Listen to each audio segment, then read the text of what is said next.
Welcome to the Bible Quiz and Trivia channel. Today, we're diving into the book of Luke with 30 detailed questions that will challenge your understanding of its rich narratives and teachings. Don't forget to hit the subscribe button and like this video to support our content. After the quiz, share your score in the comments. We love seeing how well you do. Are you ready? Let's get started. Question 1. Who does the book of Luke address in the opening verses? A. Theophilus. B. Paul. C. Timothy. D. Peter.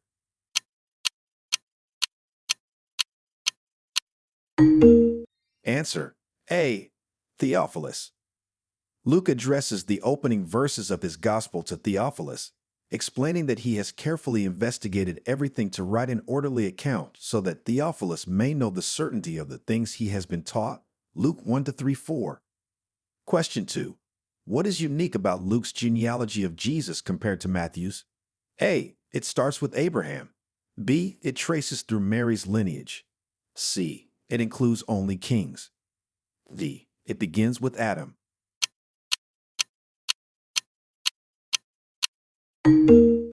Answer: D. It begins with Adam.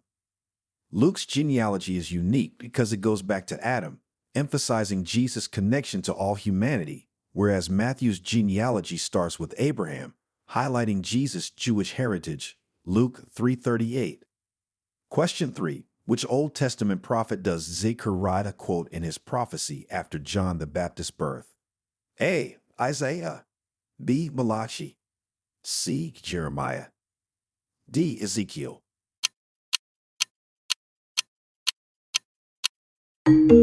Answer: A. Isaiah.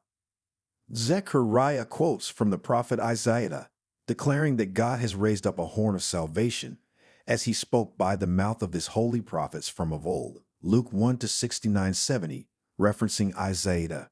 Question 4. How does Simeon describe Jesus when he sees him in the temple? A. As a light for revelation to the Gentiles. B. As a great warrior. C. As a future king of Israel. D. As a teacher of the law.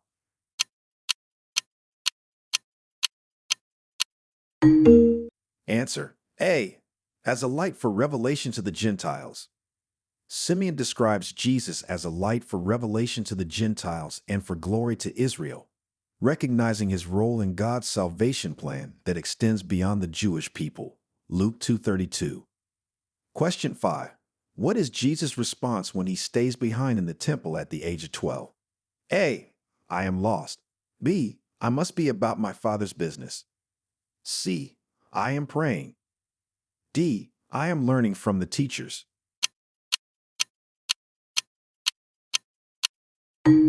Answer: B. I must be about my Father's business. When questioned by his parents about why he stayed behind in the temple, Jesus responds that he must be about his Father's business, showing his early awareness of his divine mission. Luke 2:49. Question 6. How does Luke describe the temptation of Jesus in the wilderness? A. As a brief inconvenience. B. As a confrontation with wild animals. C. As Jesus being tempted by the devil for 40 days. D. As a series of physical challenges.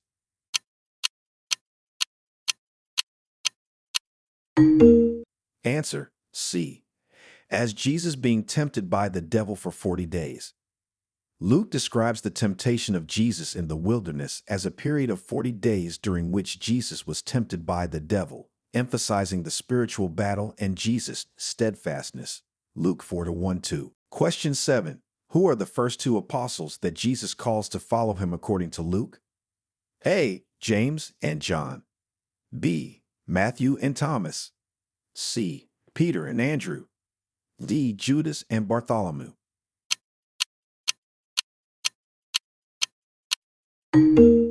Answer: C. Peter and Andrew. According to Luke, the first two apostles Jesus calls to follow him are Peter and Andrew, whom he encounters while they are fishing and to whom he says they will now fish for people. Luke 5:10. Question 8. What miracle does Jesus perform at the wedding in Cana? A. Healing a blind man. B. Turning water into wine. C. Feeding 5,000 people. D. Walking on water.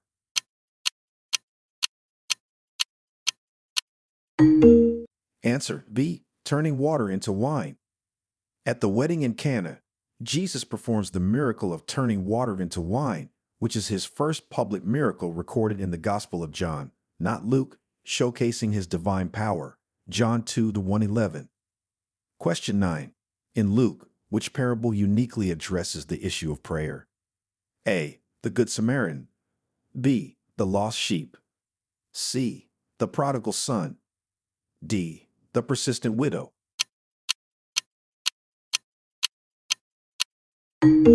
Answer D. The persistent widow. Luke uniquely includes the parable of the persistent widow to address the issue of persistent prayer and the need to always pray and not give up, highlighting the widow's relentless pursuit of justice. Luke 18 to 1:8. Question 10. How does Jesus heal a man with a withered hand, and on which day does this occur? A. By a word on the Sabbath. B. In private on a weekday. C. At the temple during Passover. D. Without touching at night.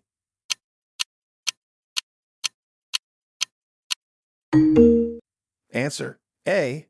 By a word on the Sabbath.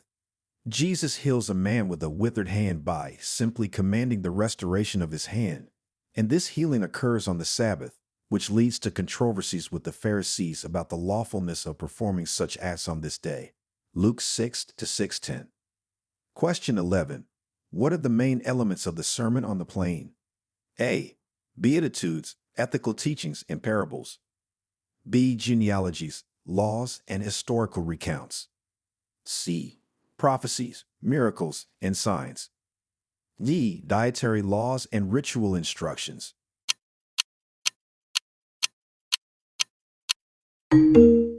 Answer A.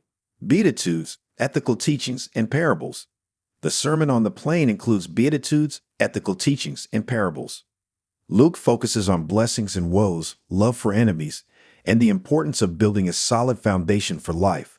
Luke 6:20-49. Question 12. Who does Jesus raise from the dead in the village of Nain? A. A centurion's servant. B. Jairus' daughter. C. A widow's son.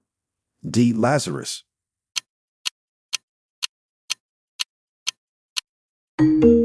Answer C. A widow's son.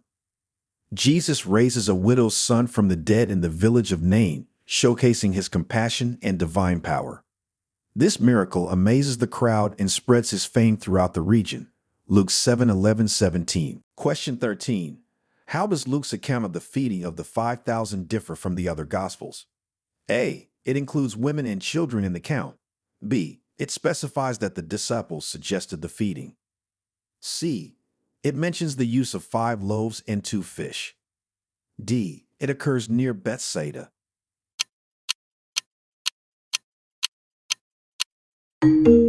Answer D. It occurs near Bethsaida. Luke's account of the feeding of the 5,000 specifies that the event takes place near Bethsaida, providing a geographical context that helps frame the narrative. Luke 9:10-17. Question 14. What does Peter declare about Jesus' identity in Luke, and where does this declaration happen? A. That Jesus is the Son of God at Capernaum. B. That Jesus is the Christ of God at Caesarea Philippi. C. That Jesus is a prophet in Jerusalem. D. That Jesus is a teacher on the Mount of Olives.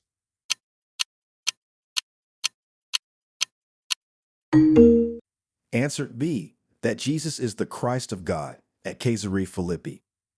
In Luke, Peter declares that Jesus is the Christ of God, which occurs at Caesarea Philippi. This confession is pivotal as it signifies the disciples' recognition of Jesus' messianic identity. Luke 9:20. Question 15. How does Jesus respond to those who tell him Herod wants to kill him? A. He agrees to leave the region. B. He says he must go on performing miracles. C. He calls Herod a fox and says he will continue his work. D. He seeks an audience with Herod.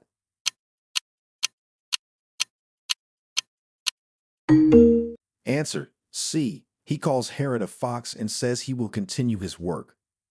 When informed of Herod's intentions to kill him, Jesus responds by calling Herod a fox and stating that he will continue his work of casting out demons and healing people, showing his resolve and commitment to his mission despite threats. Luke 13:32. Question 16. In Luke's account, what significant teaching does Jesus give at the Last Supper about leadership? A. Leaders should be served by others. B. Leaders should be like the youngest and serve others. C. Leaders should make important decisions. D. Leaders should accumulate wealth and power.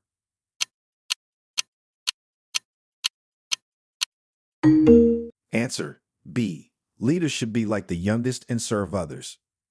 Jesus teaches at the Last Supper that true leadership involves serving others rather than seeking to be served. He contrasts worldly leadership with spiritual leadership, emphasizing humility and service. Luke 22:26-27. Question 17. What parable does Jesus tell to clarify who his neighbor is? A. The Good Samaritan. B. The lost coin. C. The prodigal son. D. The sower.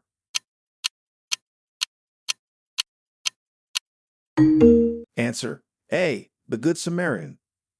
Jesus tells the parable of the Good Samaritan in response to a question about who one's neighbor is, illustrating that neighborly love transcends ethnic and religious boundaries and is shown through acts of mercy and compassion. Luke 10:29-37. Question 18. Which disciple is specifically mentioned as cutting off the ear of the high priest's servant? A. John. B. Matthew. C. Peter. D. Judas.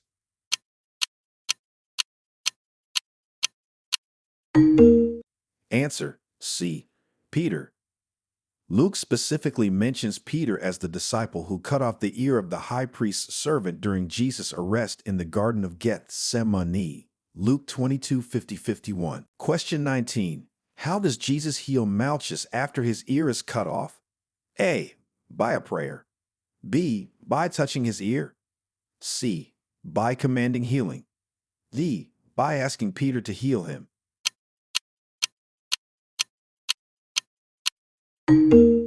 Answer: B. By touching his ear.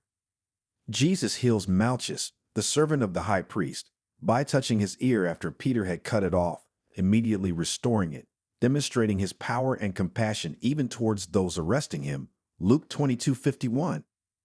Question 20. What prophecy does Jesus give Peter regarding his denial? A. Peter will deny him once. B. Peter will deny him twice. C. Peter will deny him 3 times. D. Peter will not deny him.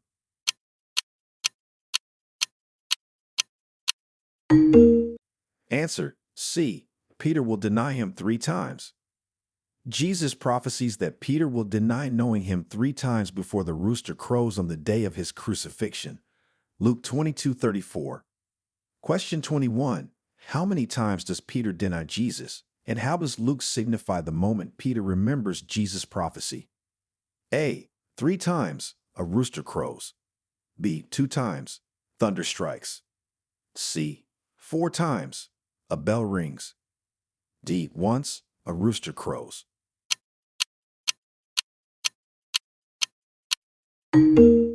Answer: A. 3 times, a rooster crows. Peter denies Jesus 3 times, and at the moment of the 3rd denial, a rooster crows, which triggers Peter's memory of Jesus' prophecy about the denial, leading to his deep remorse. Luke 22:61. Question 22. What are the names of the 2 disciples on the road to Emmaus? A. James and John. B. Cleopas and another unnamed disciple. C. Matthew and Thomas. D. Simon and Levi.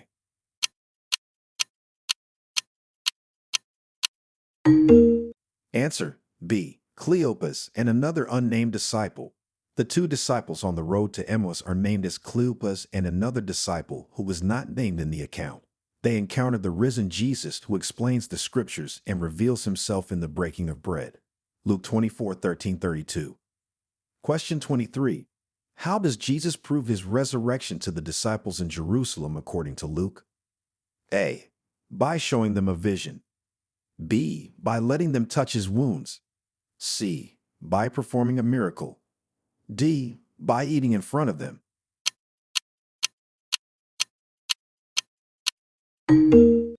Answer D. By eating in front of them. Jesus proves his resurrection to the disciples in Jerusalem by appearing among them, speaking with them, and eating a piece of broiled fish in their presence, demonstrating that he is not a ghost but has a physical body. Luke 24:42-43.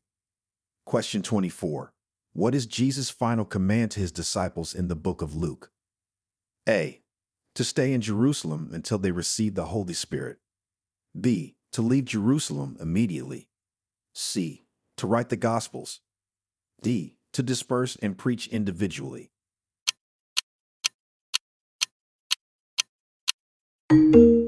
Answer A. To stay in Jerusalem until they receive the Holy Spirit. Jesus' final command to his disciples in the book of Luke is to stay in Jerusalem until they are clothed with power from on high, referring to the coming of the Holy Spirit. Luke 24:49. Question 25. Who is the only named individual among the group of women who find Jesus' tomb empty? A. Mary Magdalene. B. Martha. C. Mary, mother of James. D. Salome.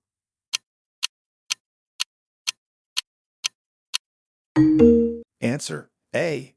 Mary Magdalene. Mary Magdalene is the only named individual among the group of women who find Jesus' tomb empty, according to Luke's account. She, along with other women, reports the empty tomb and the angel's message to the disciples. Luke 24:10. Question 26. How does Luke describe the ascension of Jesus? A. As a quiet disappearance. B. As a sudden vanishing. C. As being lifted up while blessing them. D. As a mystical transformation.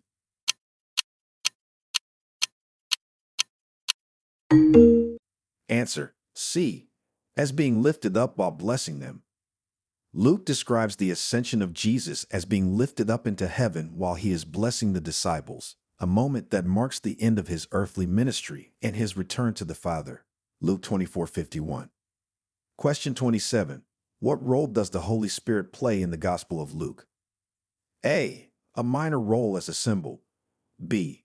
No mention of the Holy Spirit. C. As the source of Jesus' power and guidance for the disciples.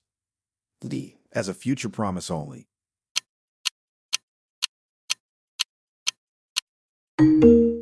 Answer C. As the source of Jesus' power and guidance for the disciples. The Holy Spirit plays a significant role in the Gospel of Luke, being the source of Jesus' power and also promised to the disciples as the one who will empower them for ministry and guide them in truth. Luke 4:1, 11:13, 24:49. Question 28. How does Jesus' prayer in the Garden of Gethsemane differ in Luke's Gospel compared to the other synoptic Gospels? A. It is more focused on deliverance from the Romans. B. It includes an angel comforting him. C. It is shorter and less detailed. D. There is no prayer mentioned.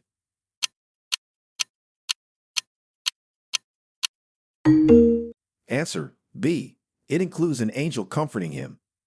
In Luke's Gospel, Jesus' prayer in the Garden of Gethsemane includes an angel appearing to him from heaven to strengthen him, highlighting his human need for support in the face of immense stress and suffering. Luke 22:43. Question 29. What does Jesus say about the signs of the end times in Luke 21? A. They will be clear and immediate. B. They will include great signs from heaven. C. They will be indistinguishable. D. They will only involve natural disasters.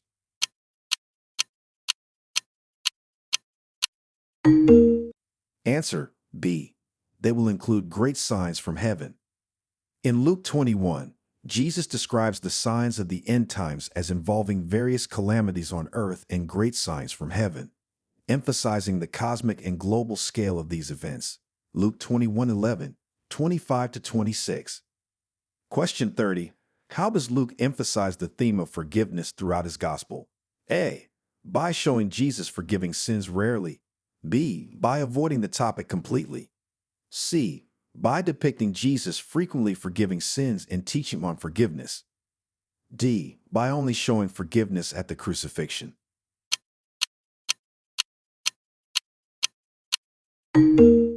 Answer C. By depicting Jesus frequently forgiving sins and teaching on forgiveness. Luke emphasizes the theme of forgiveness throughout his gospel by depicting Jesus forgiving sins on multiple occasions and teaching extensively on the importance of forgiveness, highlighting it as a key element of his message. Luke 5:20, 6:37, 23:34, 17-34.